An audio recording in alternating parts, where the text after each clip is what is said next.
Bab 426, Melangkah ke Dataran Utara. Penerjemah, Chibi General Editor, Chibi General. Melolong. Di langit malam di padang rumput, Raja Serigala berjanggut racun mengangkat kepalanya, melolong keras untuk waktu yang lama. Telinga dari beberapa ratus serigala berjanggut racun di dekatnya berkedut, saat tubuh mereka melesat keluar seperti anak panah. Serigala-serigala itu terbelah menjadi dua, bergerak dalam formasi seperti pasukan yang rapat. Gadis muda Ge Yao berlari untuk menyelamatkan diri. Namun, kudanya telah mati, saat sepatu merah kecilnya menginjak lumpur, dia merasa seperti kakinya diikat dengan timah, sangat berat. Serigala berjanggut racun yang berlari cepat berhasil mengepungnya, dan kedua ujungnya bertemu. Mereka takut pada cacinggu gadis muda itu, jadi mereka hanya berputar-putar di sekelilingnya dan tidak langsung menyerang. Tiba-tiba, seekor serigala berjanggut racun kehilangan kesabarannya dan melompat keluar. Bergerak cepat, tubuhnya berubah menjadi gumpalan bayangan hitam saat menyerang Ge Yao.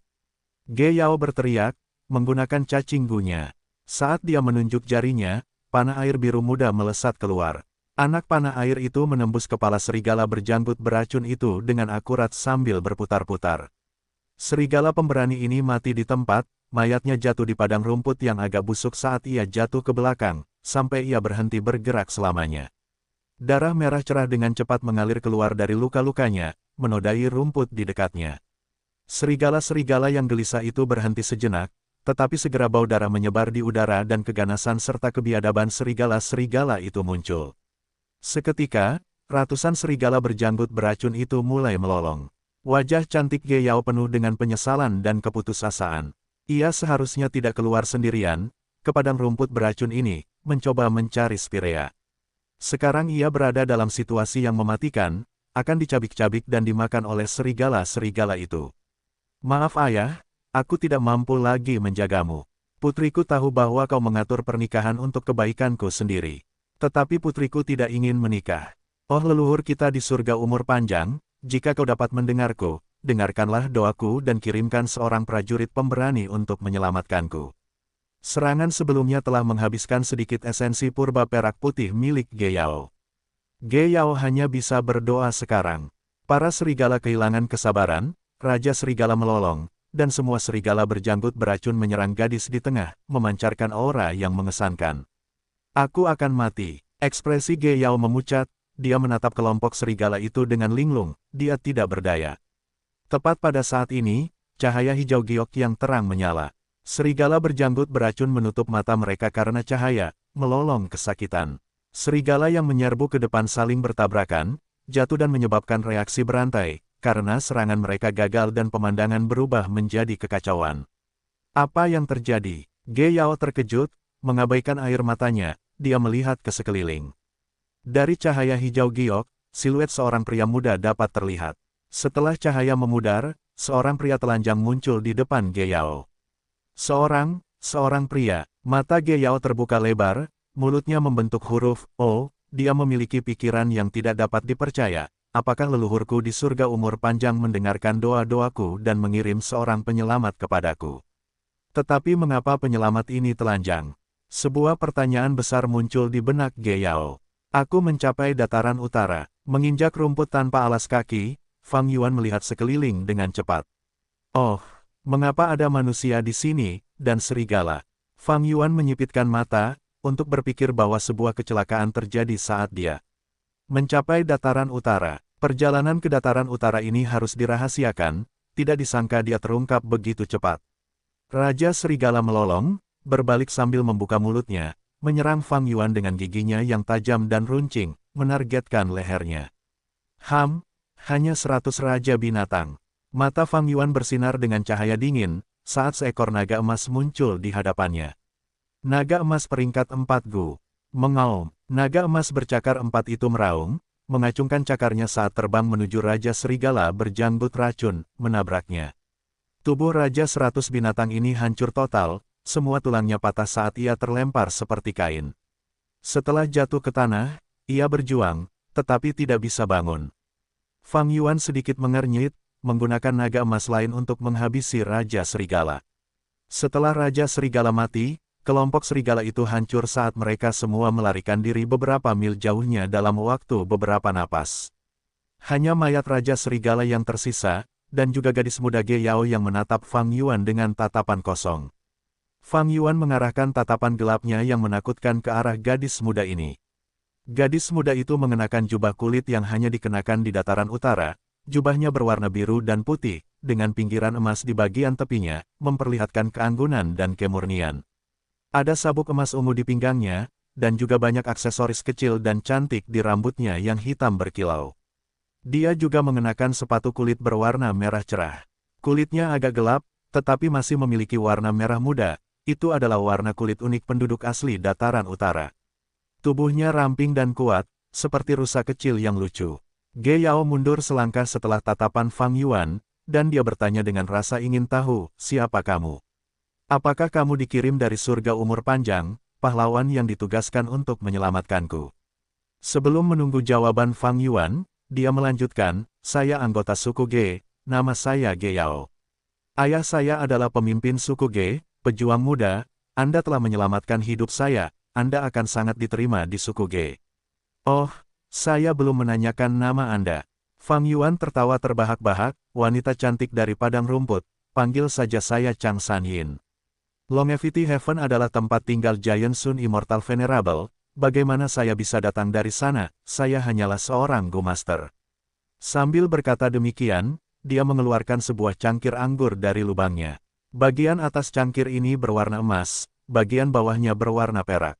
Cangkir ini adalah Gu tingkat 5 dan digunakan sebagai tempat penyimpanan.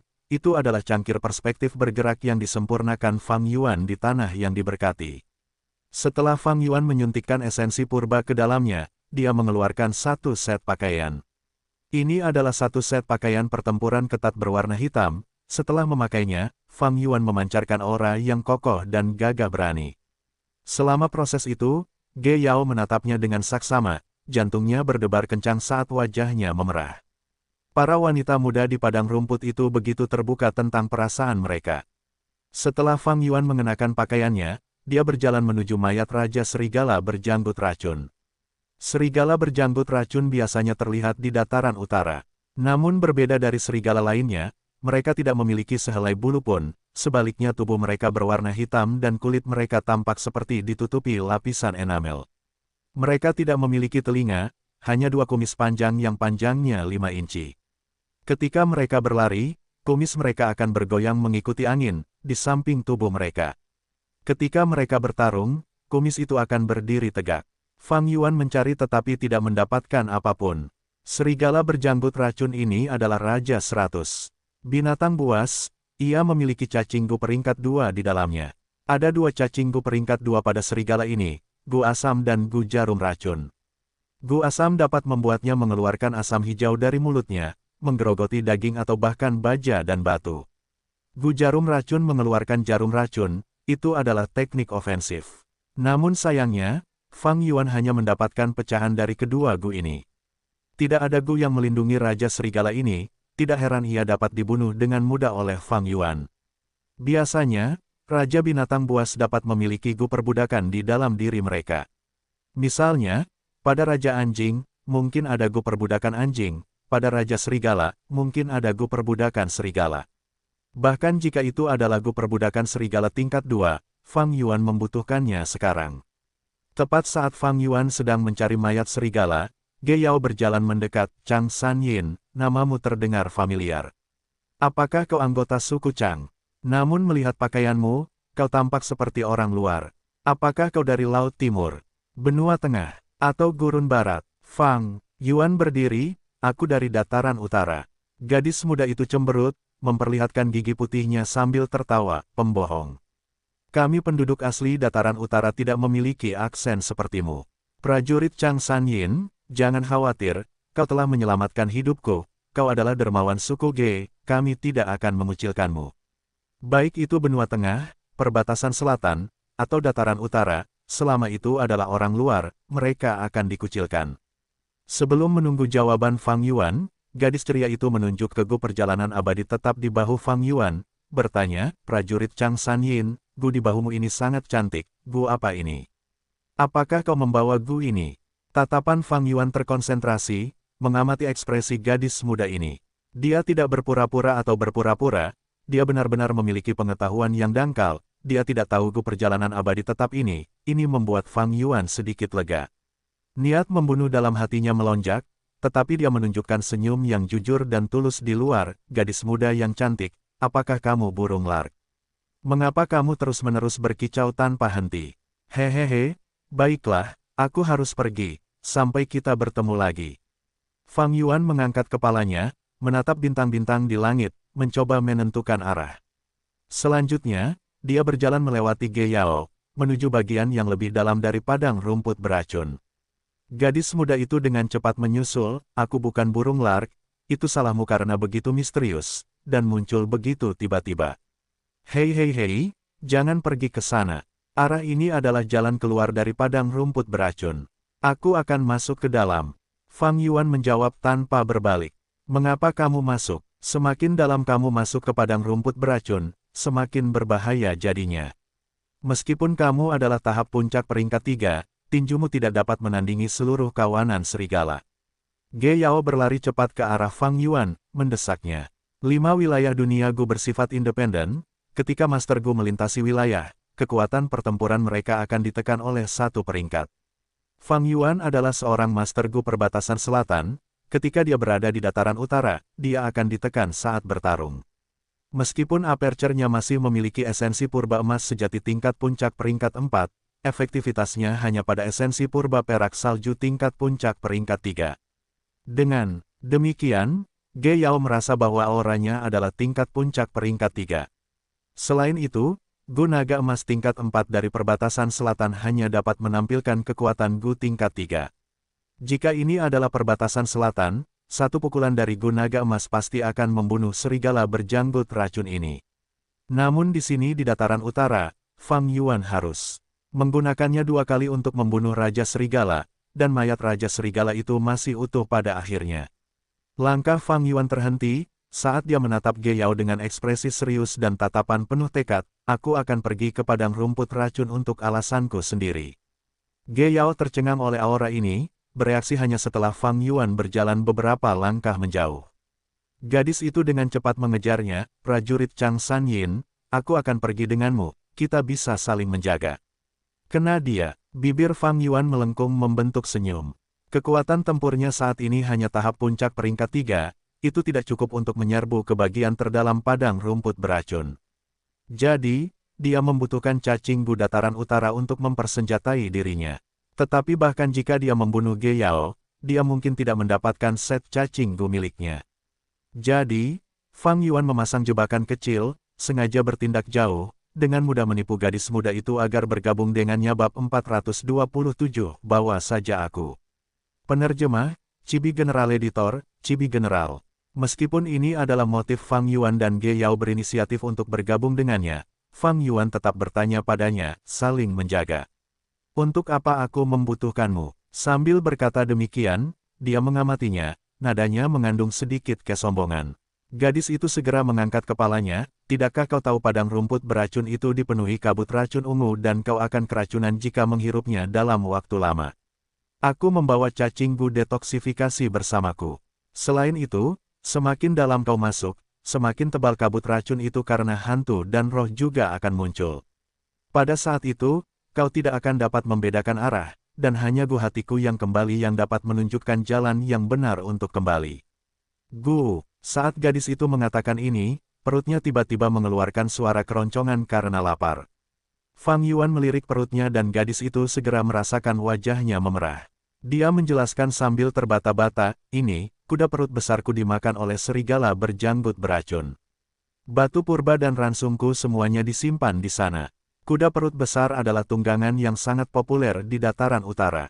Kuda itu memiliki 2 perut, satu digunakan untuk mengonsumsi makanan dan satu lagi digunakan untuk menyimpan barang. Para Master Gu di dataran utara biasanya menggunakan jenis kuda perut besar ini saat pindah rumah. Fang Yuan bertanya dengan rasa ingin tahu, karena ayahmu adalah kepala suku Ge, mengapa kau, putrinya sendiri, menggunakan tunggangan yang biasa seperti itu?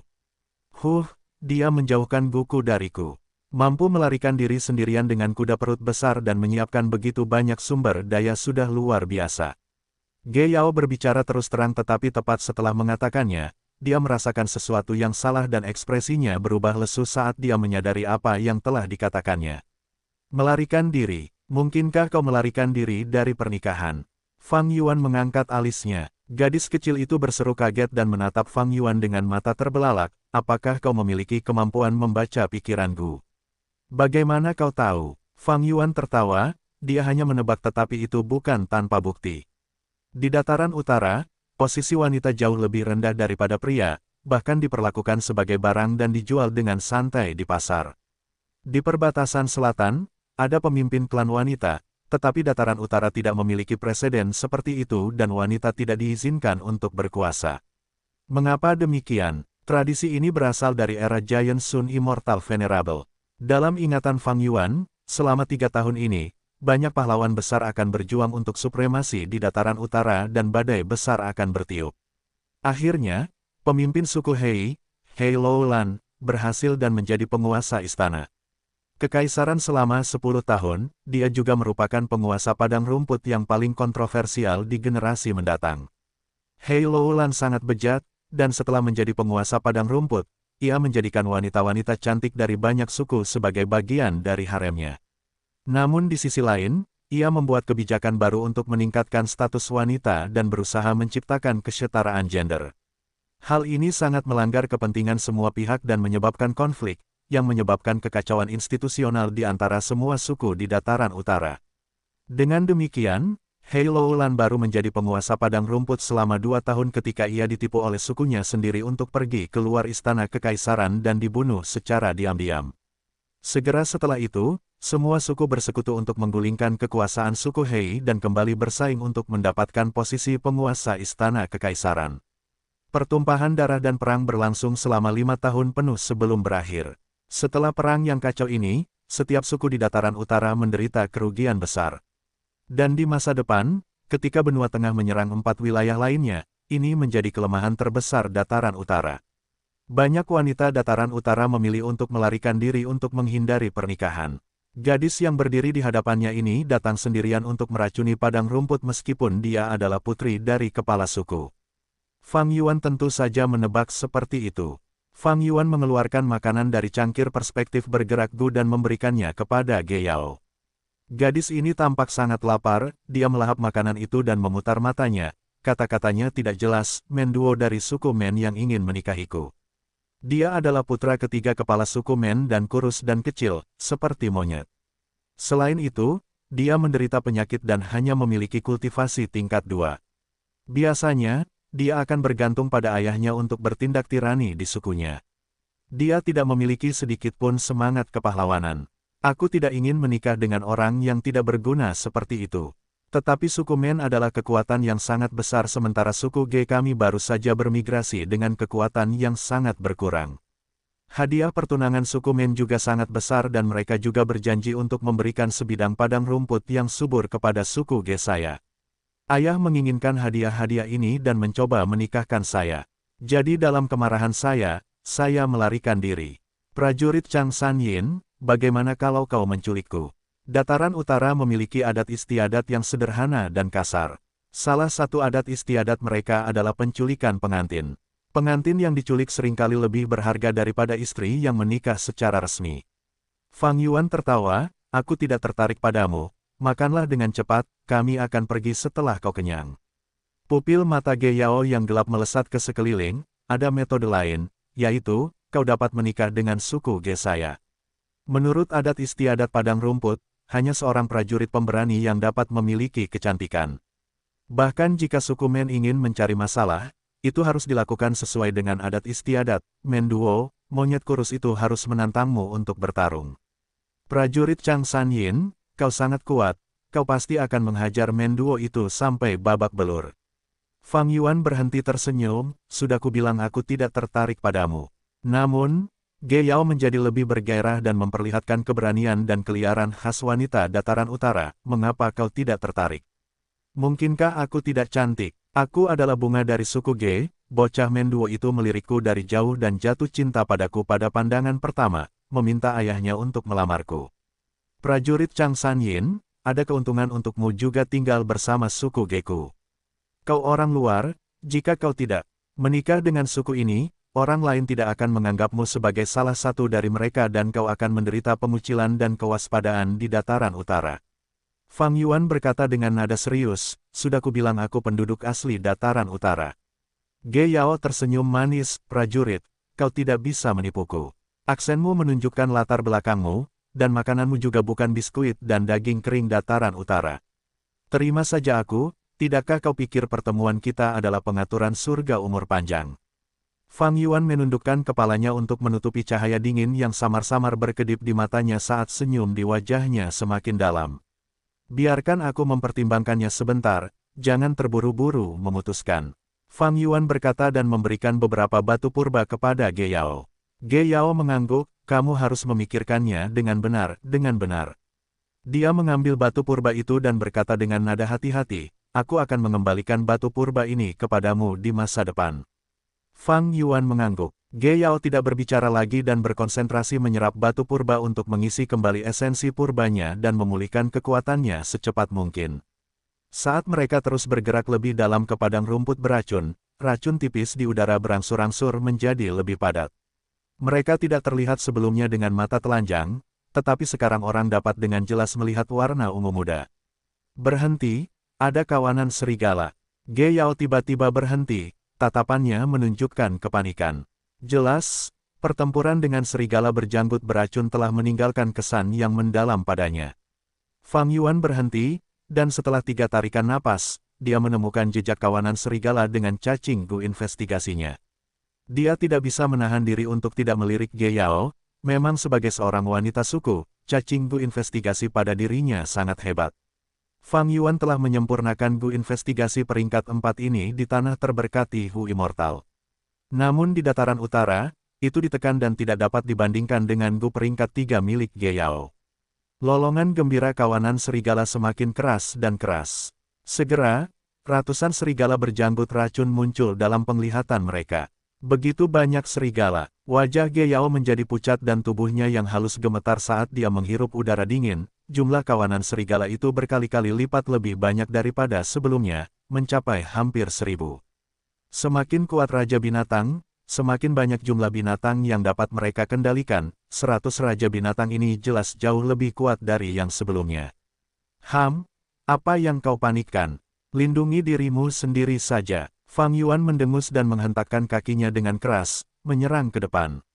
Ge Yao berseru kaget mendengar ini. Dia ingin memanggil Fang Yuan tetapi dia sudah memasuki kawanan serigala. Banyak serigala berjanggut beracun berlari dan menyerang Ge Yao. Gadis itu berteriak dengan suaranya yang lembut, pelindung air.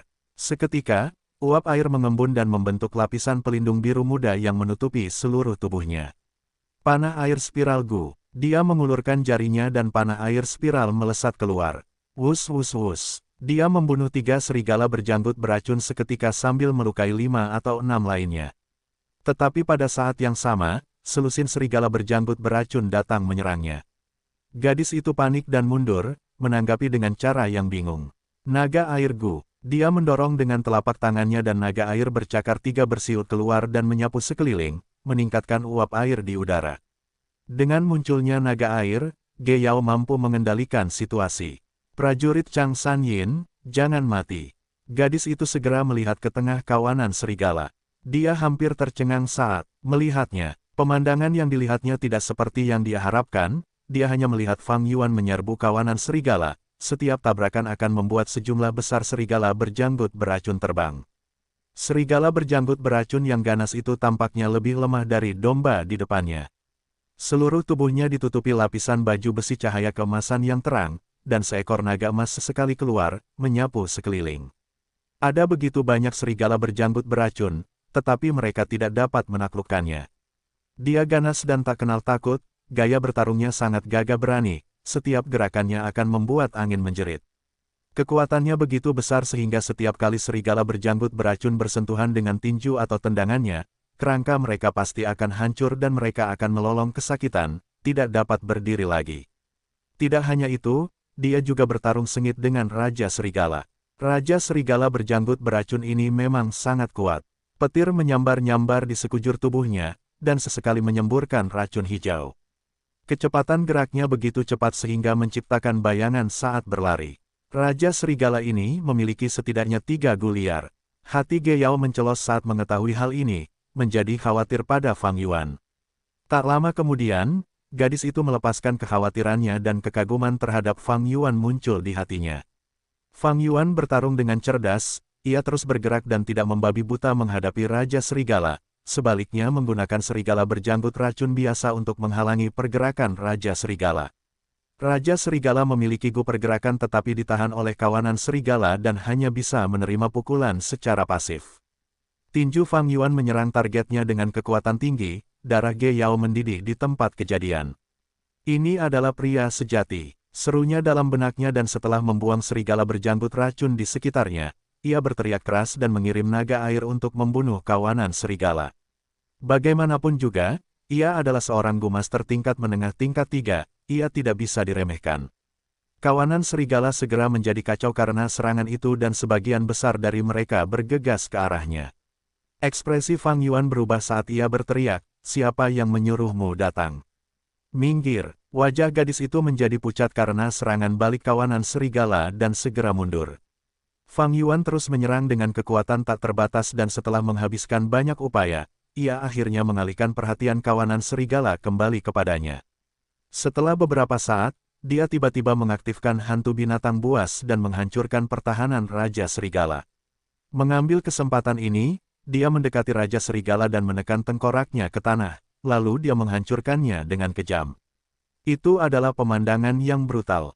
Raja Serigala yang hampir menjadi Raja 1000 binatang buas ini dipukuli sampai mati oleh Fang Yuan, bab 428, Lautan Bunga Matahari Berwajah Hantu. Penerjemah, Chibi General Editor, Chibi General. Dengan kematian Raja Serigala, moral kawanan serigala runtuh dan mereka semua mulai melarikan diri dengan tidak teratur. Pertarungan sengit berakhir begitu tiba-tiba. "Kau terluka." Ge Yao berlari dan melihat dengan tatapan khawatir. Tidak apa-apa, luka-luka Fang Yuan tampak mengerikan tetapi semuanya berada di bawah kendalinya. Dia mengaktifkan gu kemandirian di tempat, luka-lukanya mulai menutup dan sembuh. Gu kemandirian adalah gu tingkat 3 tetapi hanya dapat menunjukkan efek dari gu tingkat 2 di dataran utara. Setelah luka-luka Fang Yuan sedikit sembuh, efeknya segera melemah. "Prajurit Chang San Yin, biarkan aku menyembuhkanmu." Ge Yao melambaikan tangannya dan uap air naik, membentuk awan hijau biru di atas Fang Yuan. Hujan ringan mulai turun dari awan dan membasahi tubuh Fang Yuan, menyembuhkan luka-lukanya. "Ini hujan musim semi gu." Fang Yuan mengernyitkan alisnya, "Gu ini punya jangkauan penyembuhan yang sangat luas, bukankah sayang jika hanya digunakan padaku saja? Nonaktifkan saja." Setelah berkata demikian, dia mengaktifkan gu angin emas. Gu ini diperoleh dari Taimu Bai dan merupakan gu penyembuhan tingkat 4, tetapi sekarang hanya menunjukkan efisiensi tingkat 3. Namun, itu tetap gu kualitas terbaik. Ge Yao melihat wujud pusaran emas di samping Fang Yuan, setelah berputar di sekelilingnya beberapa kali, semua lukanya menghilang. "Gu apa ini?" Gadis itu bertanya dengan rasa ingin tahu. Fang Yuan tidak menjawab, tetapi berbalik dan berjongkok, memeriksa mayat Raja Serigala dengan hati-hati. Ge Yao mengikutinya dari belakang dan membungkuk untuk menatapnya, berseru memuji, "Prajurit Chang San Yin, kau benar-benar ahli. Ayah selalu mengatakan kepadaku bahwa berperang hanya dengan mengandalkan kultivasi seseorang adalah hal yang bodoh. Aku melihatmu menyerbu kawanan serigala, itu adalah situasi yang sangat berbahaya, tetapi kau bergerak dengan cekatan seolah-olah itu adalah tugas yang mudah. Akhirnya aku mengerti bahwa apa yang dikatakan ayah itu benar." Fang Yuan mendengus dan berdiri. Dengan 500 tahun pengalaman pertempurannya, cukup mudah baginya untuk melakukan ini. Jika bukan karena pembatasan wilayah, bagaimana dia bisa menghabiskan begitu banyak waktu untuk menghadapi kawanan serigala yang lemah ini? Setelah mencari, dia menemukan bahwa Raja Serigala memiliki 3 gu liar, tetapi mereka semua sudah mati. Ekspresi Fang Yuan berubah tidak sedap dipandang karena kurangnya jarahan, dia melirik Ge Yao dan berkata dengan kasar, "Bodoh. Apakah kamu pikir kamu hanya bodoh? Kamu benar-benar bodoh."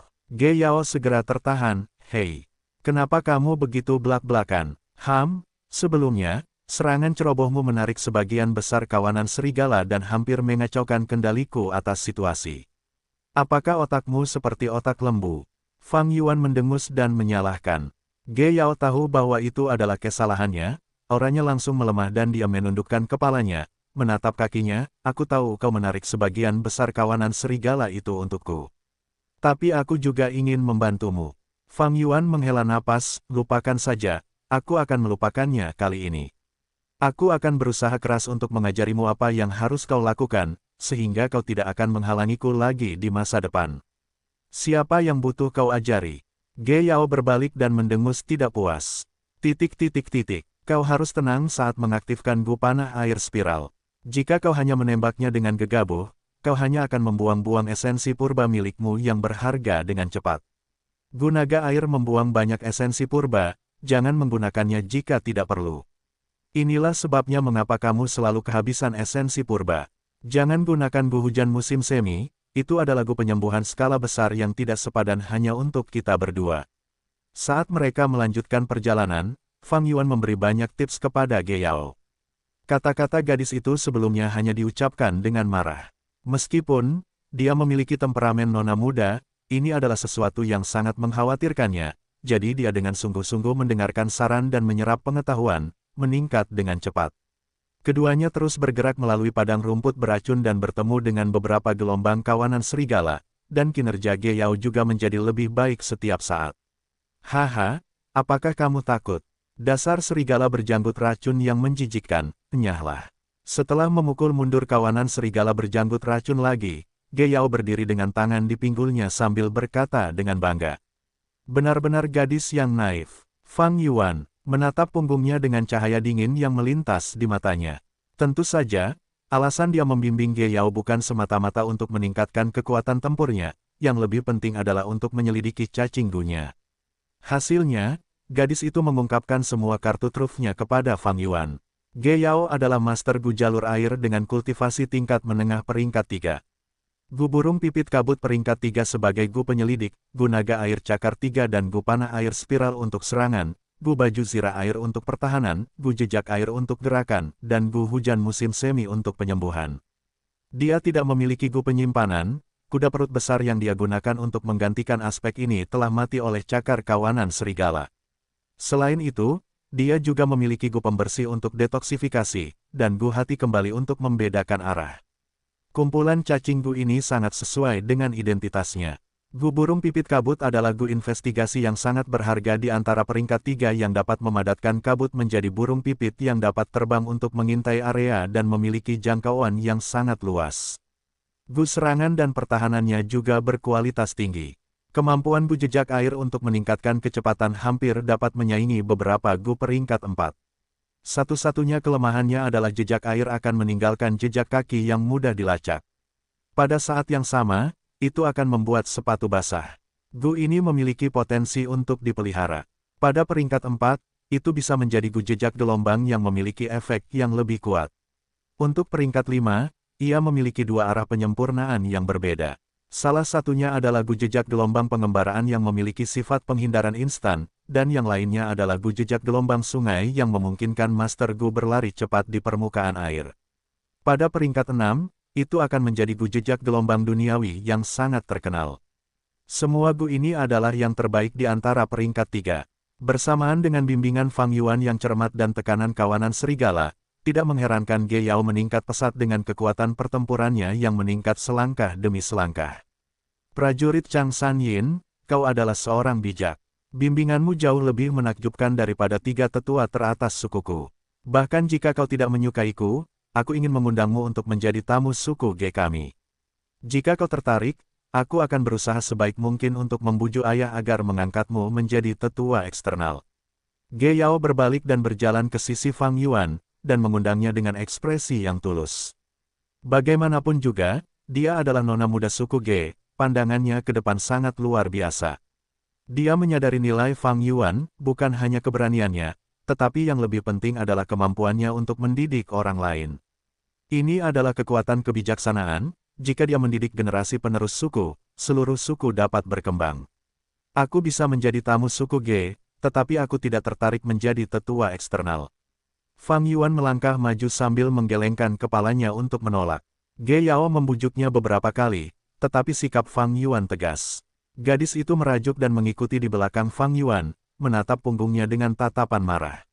Apakah kamu pikir kamu hebat hanya karena kamu bisa mengajar? Aku menggunakan nada mendesak seperti itu, tetapi kamu tetap tidak tergerak. Tidak tertarik untuk menjadi tetua eksternal suku Geku. Apakah kamu meremehkan suku Geku? Chang Sanyin, kamu bajingan.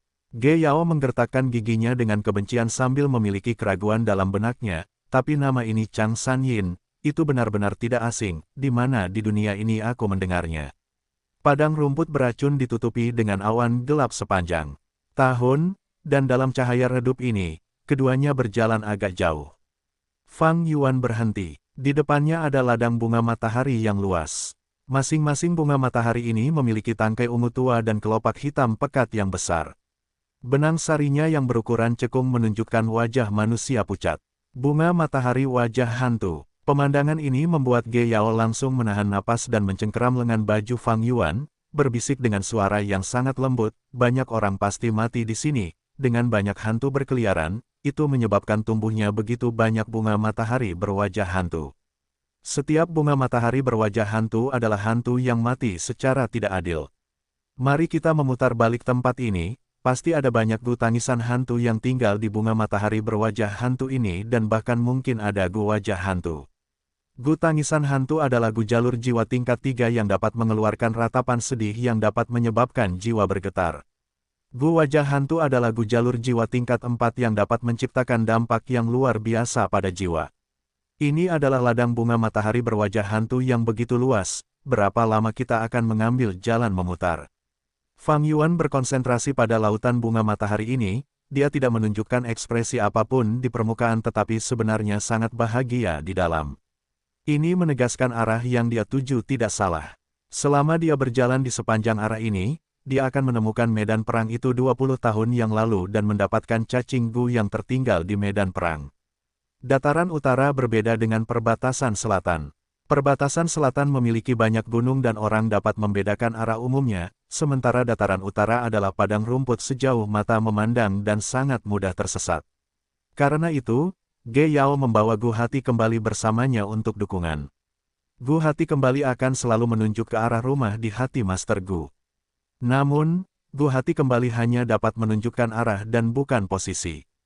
Jika Fang Yuan ingin memastikan bahwa dia bergerak di jalur yang benar, dia harus mengambil risiko bergerak melalui ladang bunga matahari ini. Untungnya, dia sudah siap. Dia dengan ringan melepaskan tangan gadis itu dari lengan bajunya dan berjongkok. Dia meletakkan telapak tangannya di tanah dan kemudian mengaktifkan Gu di celahnya. Segera, semak belukar hijau tumbuh dari tanah. Semak belukar yang rimbun tumbuh sedikit demi sedikit dan rumput serta dedaunan ramping melingkari satu sama lain, secara bertahap membentuk boneka. Jalur perbudakan, boneka rumput Gu tingkat 3. Cacing Gu ini adalah sesuatu yang hanya dimiliki perbatasan selatan. Ge Yao menatap setiap boneka manusia rumput dengan heran. Mereka terus tumbuh dan segera membentuk kelompok. Boneka manusia rumput ini pendek dan kurus, daunnya terjalin rapat, mereka memegang bilah bambu di satu tangan dan perisai kulit rotan di tangan lainnya. Ini adalah prajurit kulit rotan tingkat 3. Sebelumnya ketika Fang Yuan bertarung 1 lawan 7 di Gunung Sancha, Tai Ruonan telah menggunakan Gu seperti itu. Kemudian, Fang Yuan memperoleh boneka Gu di tanah terberkati 3 raja dari salah satu orang yang dibunuhnya. Boneka rumput Gu cukup umum di perbatasan selatan. Boneka rumput Gu tingkat 3 dapat menciptakan pasukan prajurit rumput tempurung rotan yang memiliki kekuatan untuk membunuh Master Gu tingkat 1. Boneka rumput Gu tingkat 4 dapat menciptakan prajurit elit pedang rumput yang memiliki kekuatan tempur yang lebih kuat. Namun, di dataran utara, boneka rumput Gu juga mengalami pembatasan dan prajurit rumput tempurung rotan yang diciptakannya lemah. Namun, Fang Yuan menciptakan prajurit rumput tempurung rotan ini bukan untuk berperang dan bersikap acuh tak acuh terhadap mereka. Setelah beberapa saat, hampir 1000 prajurit rumput tempurung rotan mulai membersihkan jalan di depannya. Fang Yuan menarik tangan Ge Yao dan di bawah perlindungan 100 prajurit rumput tempurung rotan lainnya, mereka berjalan ke lautan bunga matahari berwajah hantu. Ya, Mie gelombang-gelombang-gelombang. Die. Setiap teriakan hantu Gu mengeluarkan pekikan tajam, prajurit rumput tempurung rotan di depan runtuh. Suara yang dikeluarkan oleh teriakan hantu Gu tidak sama. Beberapa adalah suara ketakutan yang tajam, beberapa seperti suara domba yang mengembik, dan beberapa tampaknya menceritakan kepahitan yang tersembunyi. Hantu, wajah-wajah hantu bermunculan. Gadis itu gemetar saat melihat wajah-wajah hantu pucat dan menakutkan terbang keluar dari lautan bunga matahari. Fang Yuan menepuk tangannya dengan lembut lalu dengan tenang mengatur boneka-boneka itu. Tak lama kemudian, beberapa prajurit rumput dari kulit rotan meninggalkan kelompok utama dan mengorbankan diri mereka untuk memancing wajah-wajah hantu itu pergi. Bab 429, Gagak Bayangan. Penerjemah, Chibi General Editor, Chibi General. Keduanya berhasil melewati lautan bunga matahari dengan selamat. Ge Yao menoleh ke belakangnya, mengembuskan napas dalam-dalam, hatinya yang cemas akhirnya tenang. Tidak kusangka kita berhasil melewati lautan bunga matahari berwajah hantu dengan begitu mudah. Setelah mendapatkan kembali ketenangannya, gadis muda itu menatap boneka-boneka manusia rumput di sekitarnya. Hanya ada beberapa lusin boneka yang tersisa, membentuk lapisan pertahanan yang lemah di sekeliling mereka. Ge Yao belum pernah melihat Gu seperti itu seumur hidupnya, ini sungguh membuka matanya. Gu ini, meskipun mereka tidak memiliki kekuatan tempur yang tinggi, keuntungan terbesarnya adalah menggunakan mereka sebagai umpan. Chang Sanyin memang datang dengan persiapan. Berpikir demikian, gadis muda itu mengalihkan pandangannya ke arah orang di sampingnya. Semakin lama dia menghabiskan waktu dengan Fang Yuan, semakin penasaran Ge Yao, dan semakin besar tekadnya untuk mencari tahu lebih banyak tentangnya. Orang macam apa dia, memasuki padang rumput beracun, apa motifnya? Chang Sanyin, nama ini sangat familiar, aku pernah mendengarnya sebelumnya. Ah, wajah gadis muda itu memerah. Ketika mereka menyeberangi lautan bunga matahari tadi, Fang Yuan memegang tangannya. Teriakan hantu dan wajah hantu yang menakutkan itu membuatnya ketakutan, dia semakin dekat dengan Fang Yuan dan hampir memeluk lengannya, tetapi dia tidak menyadarinya. Ge Yao dengan cepat melepaskan lengan Fang Yuan, melepaskan diri dari tangannya. Setelah dia sampai pada jarak yang aman, Fang Yuan perlahan menghentikan langkahnya, berbalik untuk melihat bunga matahari ini.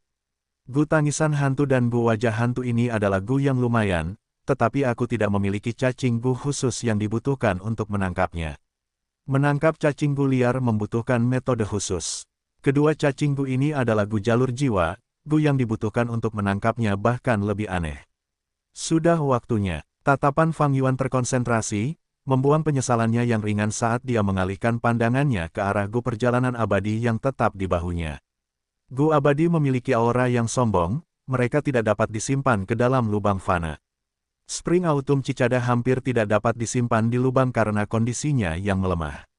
Bahkan jika Fang Yuan memerintahkan gu perjalanan abadi tetap berada di pundaknya dan tidak bergerak, aura gu abadi tetap akan bocor, jika seorang gu abadi merasakannya, itu akan mengundang bahaya besar. Namun untungnya, Fang Yuan memiliki tindakan pencegahan terhadap hal ini. Dia mengeluarkan gu mutiara terang. Pergilah. Dia menyuntikkan esensi purba, dan gu mutiara terang berubah menjadi cahaya putih hangat, melayang ke tubuh perjalanan abadi tetap, menutupinya sepenuhnya.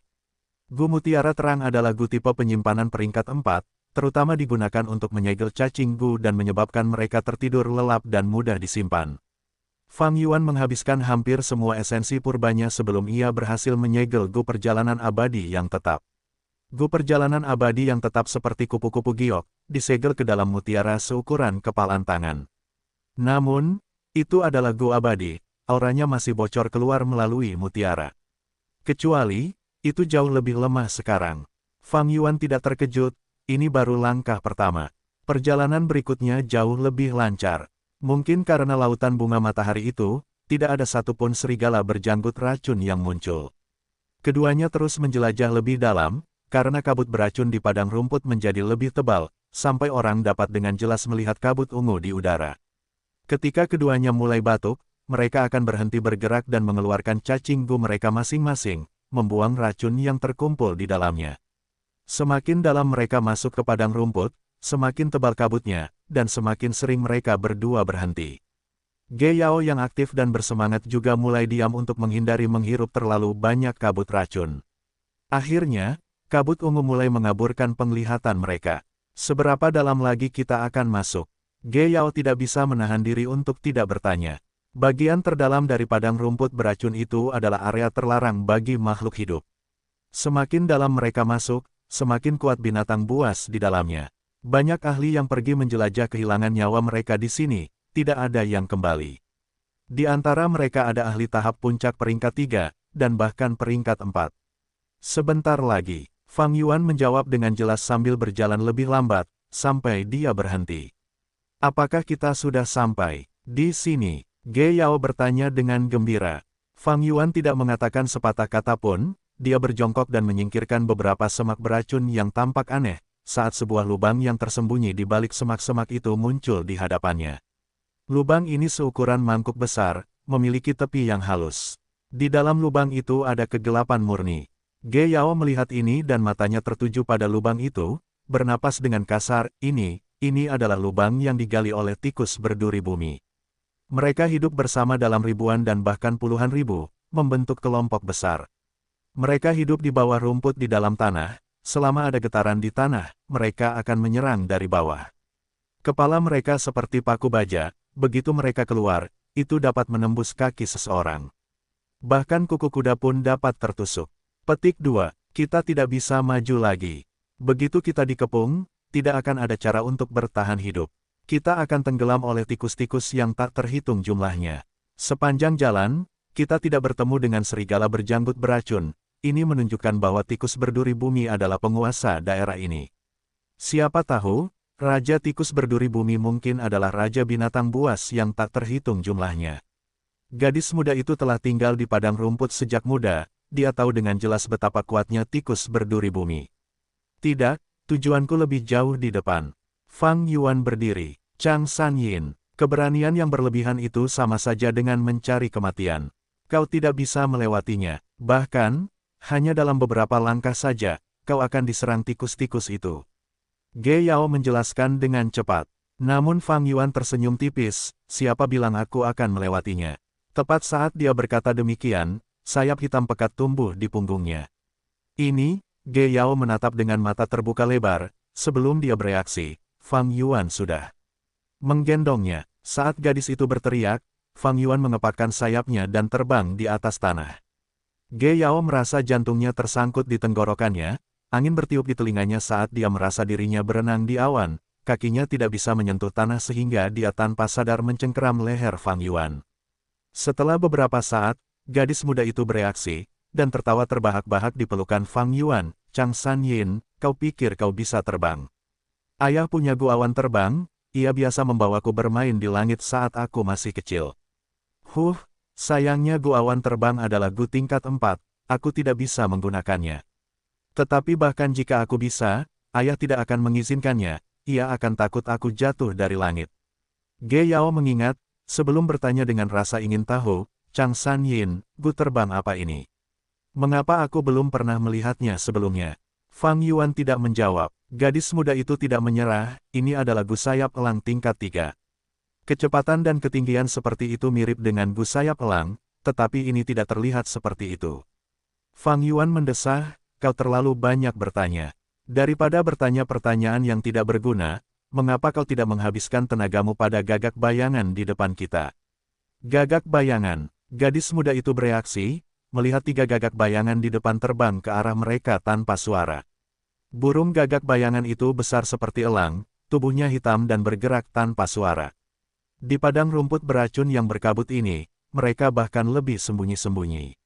Ekspresi gadis muda itu memucat, suaranya bergetar, Chang Sanyin, seberapa bagus teknik terbangmu? Jika kamu tidak bagus, mari mendarat dan bertahan di padang rumput. Jangan khawatir, suara Fang Yuan tanpa emosi, aku menggendongmu, aku tidak bisa menyerang. Selanjutnya, itu akan tergantung pada apakah anak panah air spiralmu akurat. Apa? Gadis muda itu tidak mengerti apa yang dikatakannya, ketika Fang Yuan mengepakkan sayapnya dengan ganas dan menyerang ke arah 3 burung gagak bayangan. Fang Yuan menggunakan tindakannya untuk membalas Ge Yao. Ini terlalu gila, dia tidak berpikir untuk melarikan diri, tetapi malah ingin membunuh ketiga burung gagak bayangan ini. Ge Yao terkejut, dalam kepanikannya, dia menembakkan 2 anak panah air. Tetapi kedua anak panah air ini, yang satu meleset sepenuhnya sementara yang lain menyerempet sayap burung gagak bayangan. Terlalu lambat, lagi. Fang Yuan membuat putaran yang sempurna saat dia mengepakkan sayapnya ke arah burung gagak bayangan lagi. Apa? Hei, tunggu, jangan lawan mereka. Kita tidak di darat, lawan kita adalah burung gagak bayangan yang terkenal dengan kecepatannya. Teriak Ge Yao. Dua manusia dan tiga burung itu saling menyerang di udara, saat mereka semakin dekat. Ge Yao dapat melihat seekor burung gagak bayangan membesar dengan cepat dalam penglihatannya. Saat mereka semakin dekat, burung gagak bayangan itu mengacungkan cakarnya yang tajam seperti belati. Melihat cakar tajam itu akan mengenainya, tubuh Ge Yao menjadi dingin karena ketakutan, jari-jari dan kakinya kaku karena dia tidak bisa bergerak. Kita akan bertabrakan, aku akan mati. Tepat saat dia memikirkan ini, Fang Yuan mempertahankan sayapnya dan mereka turun dengan cepat, nyaris menghindari cakar burung gagak bayangan itu. Selanjutnya, dia merentangkan sayapnya dan mengepak dengan keras, membuat putaran zigzag, terbang ke atas dan mengejar di belakang burung gagak bayangan itu. Tembak cepat, teriak Fang Yuan. Tubuh Ge Yao bereaksi terhadap suaranya dan tanpa sadar menembakkan panah air spiral. Teknik terbang Fang Yuan terlalu hebat, ia terbang langsung di belakang gagak bayangan, punggungnya benar-benar terbuka ke arah Ge Yao. Panah air spiral melesat ke gagak bayangan, menusuk tubuhnya dan menyebabkan jejak darah.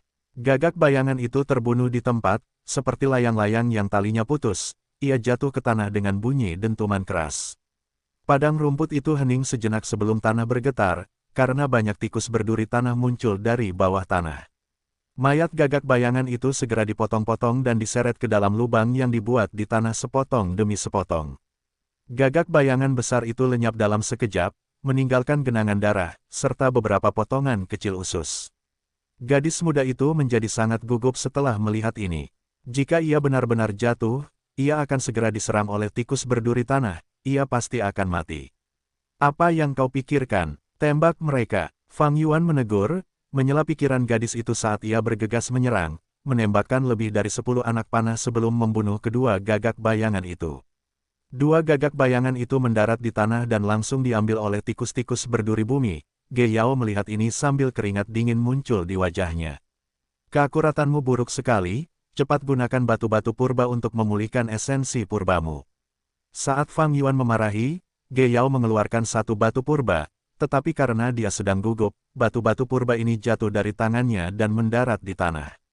Dasar bodoh, maaf sekali. Gadis muda itu meminta maaf dengan nada terisak-isak. Fokus, tenanglah, tunjukkan kemampuanmu yang biasa, akan ada banyak gagak bayangan nanti, aku harus bergantung padamu. Suara Fang Yuan menjadi lebih lembut. Ya, Ge Yao menganggukkan kepalanya berturut-turut, setelah Fang Yuan menghiburnya, pikirannya perlahan kembali tenang. Bab 430, Kereta Tulang Putih. Penerjemah, Chibi General Editor, Chibi General. 1 jam penuh kemudian, Fang Yuan menggendong Ge Yao saat mereka mendarat dengan selamat di tanah. Kaki Ge Yao menjadi lemas, ekspresinya pucat dan dia harus mengatur napas setelah kembali ke tanah, pulih perlahan. Selama proses terbang, dia telah membunuh sedikitnya 100 burung gagak bayangan, dia merasa bahwa dia sedang berjuang di ambang kematian selama proses tersebut. Selama proses terbang, mereka berada dalam bahaya besar, menghadapi serangan banyak gelombang burung gagak bayangan, dan bahkan menarik serangan tikus paku bumi. Tidak hanya ada banyak sekali burung gagak bayangan di langit, banyak paku bumi akan melesat dari tanah pada saat-saat tertentu, itu adalah situasi yang benar-benar genting. Fang Yuan melebarkan sayapnya, berputar dan berputar, berputar-putar, menukik, dan terbang ke langit di bawah serangan seperti itu. Menemukan peluang yang mustahil, dia berhasil menemukan jalan keluar dari hujan serangan. Aku benar-benar selamat dari menghadapi musuh yang begitu banyak. Ini adalah pikiran pertama Ge Yao ketika dia mendarat. Lega karena berhasil selamat dari cobaan berat, perasaan bahagia yang tak terkira, dan rasa takut setelah mengingat situasi itu. Setelah mengalami semua ini, Ge Yao menatap Fang Yuan dengan ekspresi rumit, saat dia menyembuhkan luka-luka di tubuhnya. Meskipun gadis itu tidak tahu apa-apa, setelah pengalaman seperti itu, dia tahu bahwa Fang Yuan adalah ahli hebat dalam terbang. Selain itu, Ge Yao bukanlah gadis muda biasa dari padang rumput, ayahnya adalah pemimpin sebuah suku, sepanjang hidupnya, dia sangat dipengaruhi olehnya, wawasannya meluas dan dia tahu lebih banyak daripada teman-temannya. Pria di hadapanku, dia memiliki teknik terbang yang sangat terampil, dia sangat kuat. Di dalam tubuhnya yang kuat itu, apakah ada jiwa elang terbang? Teknik terbang seperti itu dapat bersaing dengan petir, Dong Pokong, Dewa Air, Song Qingyin, dan kelelawar hijau, Wu Ye. Ini adalah teknik terbang kelas 1 di dataran utara. Chang Sanyin, orang macam. Apa kamu? Fang Yuan segera merawat luka-lukanya. Menghadapi serangan seperti badai, bahkan jika teknik terbangnya adalah yang terbaik, dia tidak dapat menghindari serangan sesekali. Yang terpenting, sayap tulangku peringkat 4 hanya memiliki efektivitas peringkat 3 di dataran utara. Pada saat yang sama, dia membawa seseorang, dengan peningkatan berat badan, itu memengaruhi kelincahannya. Tetapi, dengan bantuan Ge Yao, keuntungannya lebih besar daripada kerugiannya. Jika dia tidak menggunakan panah air dan naga air untuk membunuh kelompok gagak, atau jika dia tidak menggunakan baju besi air untuk melindungi kita, esensi purbaku mungkin tidak cukup. Fang Yuan berpikir, sebagai seorang Gu Master perbatasan selatan, saat aku berada di dataran utara, kultivasiku akan ditekan, tetapi untungnya, seiring berjalannya waktu dan aku perlahan berasimilasi ke dataran utara, penekanan ini akan berkurang. Manusia adalah roh dari semua makhluk, mereka memiliki kemampuan beradaptasi yang hebat dengan lingkungan tempat mereka berada. Tentu saja, saat Fang Yuan sepenuhnya berbaur dengan perbatasan utara, dan kultivasinya kembali normal, saat ia kembali ke perbatasan selatan, ia akan menghadapi penekanan lagi, dan perlu beradaptasi dan berasimilasi sekali lagi. Manusia dapat beradaptasi dengan lingkungan, tetapi cacing Gu tidak bisa. Cacing Gu perbatasan selatan akan terus menghadapi penekanan, semua cacing Gu milikku masih mengeluarkan jumlah esensi purba yang sama tetapi penggunaannya sangat berkurang. Cacing Gu peringkat 4 di perbatasan selatan lebih rendah daripada cacing Gu dataran utara peringkat 3 di sini. Tetapi jika ia membunuh Ge Yao, ia hanya memiliki peluang yang sangat kecil untuk mendapatkan cacing Gu miliknya. Hanya dengan menggunakannya seperti ini, nilai Gu Master tingkat menengah peringkat 3 ini dapat sepenuhnya ditampilkan. Jika bukan karena Ge Yao, aku tidak akan bisa maju secepat ini. Meskipun cacing Gu-nya bagus, aku tidak punya cara untuk mengambilnya. Cacing Gu perbatasan selatan ini, aku harus menggantinya, selain mempertimbangkan kekuatan tempur mereka, mereka juga merupakan kelemahan terbesar dalam menyembunyikan identitasku. Aku harus pergi ke medan perang itu. Fang Yuan mendesah dalam hati, mengeluarkan Gu Mutiara Terang. Gu perjalanan abadi yang tetap disegel di dalam Gu Mutiara Terang, seperti ember yang indah. Di depan Ge Yao, Fang Yuan mengeluarkan Gu Mutiara Terang dengan terus terang. Gu berdebu seperti kepompong, tubuhnya berwarna abu-abu gelap, dan terasa seperti amplas. Fang Yuan menyuntikkan esensi purba, dan Gu berdebu meledak ringan, berubah menjadi awan asap abu-abu. Asap abu-abu bergerak menuju Gu Mutiara Terang seolah-olah itu adalah makhluk hidup. Gu Mutiara Terang yang awalnya bersinar ditutupi oleh lapisan debu ini, dan meredup. Aura Gu perjalanan abadi yang tetap berkurang sekali lagi. Ini menjadi mutiara berdebu. Dalam kehidupan Fang Yuan sebelumnya, ketika ia tiba di benua tengah dan menyebabkan kekacauan pertempuran di 5 wilayah, beberapa Master Gu menyelinap ke wilayah lain untuk bertempur, dan untuk menyembunyikan identitas dan aura mereka, mereka menciptakan metode ini. Apa yang sedang kamu lakukan? Ge Yao bertanya dengan rasa ingin tahu. Fang Yuan tidak menjawabnya, ia menyimpan mutiara yang redup itu ke dalam sakunya dan melanjutkan perjalanannya. Keduanya terus maju, saat kabut racun di udara menjadi lebih tebal, kabut warna ungu tebal mulai memengaruhi penglihatan mereka. Keduanya harus berhenti lebih sering, menggunakan cacing Gu untuk menghilangkan racun di dalam diri mereka. Krek, suara renyah datang dari bawah kaki mereka, seperti mereka telah menginjak beberapa ranting. Ge Yao mengarahkan pandangannya dengan curiga, sebelum berteriak dan melompat mundur seperti kelinci. Mengapa ada tengkorak manusia di sini? Katanya dengan suara gemetar, karena ini medan perang. Fang Yuan berjalan di depannya, tidak berbalik tetapi malah berjalan lebih cepat. Medan perang, hei, tunggu aku, jangan pergi begitu cepat. Ge Yao segera mengikuti Fang Yuan. Semakin dia berjalan, semakin terkejut dia. Sebelumnya, kabut ungu tebal menutupi penglihatannya, tetapi sekarang setelah dia mendekat, dia bisa melihat banyak kerangka di padang rumput yang membusuk, kerangka manusia dan serigala. Ada lubang dan parit yang dalam di tanah, jelas, pertempuran sengit telah terjadi di sini. Begitu banyak orang tewas, siapa yang terlibat dalam perkelahian seperti ini di sini? Tetapi parit dan lubang itu telah ditumbuhi rumput beracun. Melihat jejak lainnya, pertempuran ini terjadi setidaknya 20 tahun yang lalu. Ge Yao berada di belakang Fang Yuan, melihatnya mencari terus-menerus, seperti sedang mencoba menemukan sesuatu. Dia mengerti. Jadi tujuan Chang Sanyin memasuki padang rumput beracun ini adalah medan perang ini. Apa yang dia cari? Tunggu, 20 tahun yang lalu, di padang rumput beracun, memang ada pertempuran besar. Ayah pernah berbicara dengan seseorang tentang ini, aku ada di sampingnya saat itu.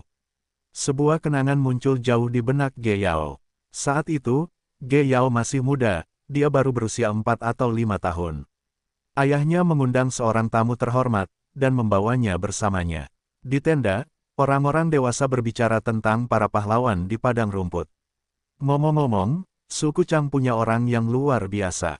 Maksudmu Raja Serigala? Benar sekali, orang ini adalah seorang Gu Master jalur perbudakan yang sangat dibina oleh suku Chang. Dia bergerak seperti angin dan menyerang seperti hujan. Dia dapat mengubah formasi pertempurannya sesuai keinginannya. Dia memiliki kemampuan yang hebat. Yang terpenting, dia adalah sosok yang saleh. Dia sangat berbakti kepada ibunya. Kali ini, karena ibunya diracuni oleh racun yang unik, itu hanya dapat disembuhkan oleh Gu pencuci salju di dalam Spiraya. Dia mengabaikan semua perlawanan dan menjelajah ke padang rumput beracun sendirian. Itulah tepatnya mengapa Raja Serigala meninggal. Ya, masalah ini adalah rencana besar dari awal hingga akhir. Musuh Raja Serigala, Hatugu, merencanakan ini. Hatugu ingin membunuh Raja Serigala, tetapi dia tidak bisa dianggap enteng, membunuh semua bandit dengan Hatugu dan melenyapkan hama besar bagi padang rumput. Tetapi sangat disayangkan bagi pahlawan ini, Raja Serigala Chang Sanyin, dia kehilangan nyawanya di padang rumput beracun. Chang Sanyin, kamu adalah Raja Serigala Chang Sanyin. Memikirkan hal ini, Ge Yao membuka mulutnya, menatap Fang Yuan dengan saksama. Oh, kau juga tahu tentang Chang Sanyin. Fang Yuan menjawab dengan ringan sambil terus mencari. Namun Ge Yao segera menggelengkan kepalanya, tidak mungkin. Melihat usianya, jika Chang Sanyin masih hidup, dia seharusnya berusia setidaknya 40 tahun. Bagaimana dia bisa semuda dirimu? Terlebih lagi, penampilan dan aksenmu sama sekali berbeda. Kau bukan Chang Sanyin. Hehehe, jika aku bukan Chang Sanyin, siapa aku? Oh benar, siapa kau? Mengapa kau menyamar sebagai Master Gu yang sudah mati? Pikiran Ge Yao dipenuhi dengan pertanyaan. Tiba-tiba, matanya berbinar, tunggu. Meskipun setelah Chang Sanyin meninggal, ibunya juga meninggal karena racun. Namun, dia sudah menikah dan punya anak. Putranya sudah dewasa, dan merupakan orang yang cukup berbakat. Jangan bilang, kau adalah putra Chang Sanyin. Fang Yuan tertawa, tepat saat dia hendak menjawab, dia mendengar suara aneh di dekat telinganya.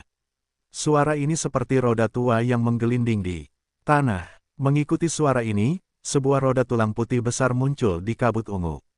Tingginya sama dengan dua orang pria, lebarnya 1,5 meter, tubuhnya terbuat dari tulang putih. Di permukaan kereta, duri-duri tulang yang tajam mencuat keluar.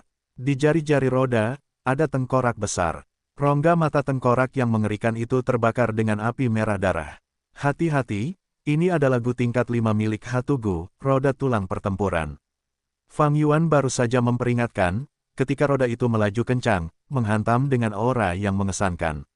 Naga emas Gu, Fang Yuan mendorong dengan tangannya, dan naga itu meraung, menghantam roda itu. Roda itu bergetar, dengan mudah menghancurkan naga emas itu hingga berkeping-keping dan terus menyerang Fang Yuan. Fang Yuan dengan cepat melebarkan sayap tulangnya dan terbang ke langit. Namun, roda itu juga terangkat dari tanah, terbang ke udara. Gu mantel emas. Fang Yuan tahu dia tidak bisa menghindar dan memutuskan untuk menghadapinya secara langsung. Bam!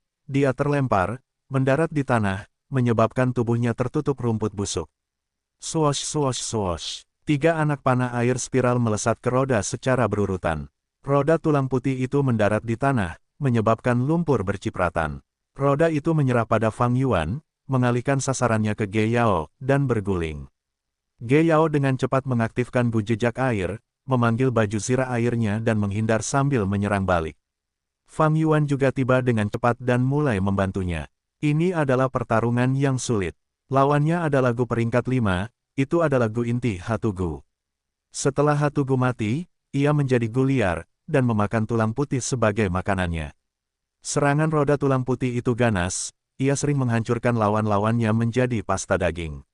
Fang Yuan tertekan, dan kekuatan pertempurannya diturunkan. Ia juga tidak membawa Gu peringkat 5, ia tidak bisa menghadapi roda tulang putih secara langsung. Rencana awalnya adalah menghindari roda tulang putih dan menemukan mayat Chang Sanyin. Namun dengan bantuan Ge Yao, ia mengubah rencananya dan memutuskan untuk bertarung. Setelah bertarung selama 4 jam, menggunakan taktik layang-layang yang dirancang oleh Fang Yuan, keduanya menindas kurangnya kecerdasan roda tulang putih, beristirahat secara bergantian dan akhirnya menyebabkan roda tulang putih itu jatuh. Begitu pertarungan diputuskan, Fang Yuan meletakkan kedua tangannya di roda tulang putih, mengirimkan keinginan dan esensi purba ke dalamnya. Roda tulang putih adalah Gu tingkat 5, bahkan jika ia memiliki peringkat 6 Spring Autumn Cicada dan Gu perjalanan abadi tetap, mereka tidak dapat membantunya untuk langsung menyempurnakannya. Namun roda itu penuh dengan retakan, hampir hancur, tinggal selangkah lagi dari kehancuran. Dengan jiwa 100 orang Fang Yuan, ia memiliki energi mental yang cukup dan dengan keinginannya yang kuat, ia terus-menerus menyuntikkan esensi purba ke dalamnya. Setelah menghabiskan 15 menit, ia akhirnya menaklukkannya. Gu tingkat 5 diperoleh.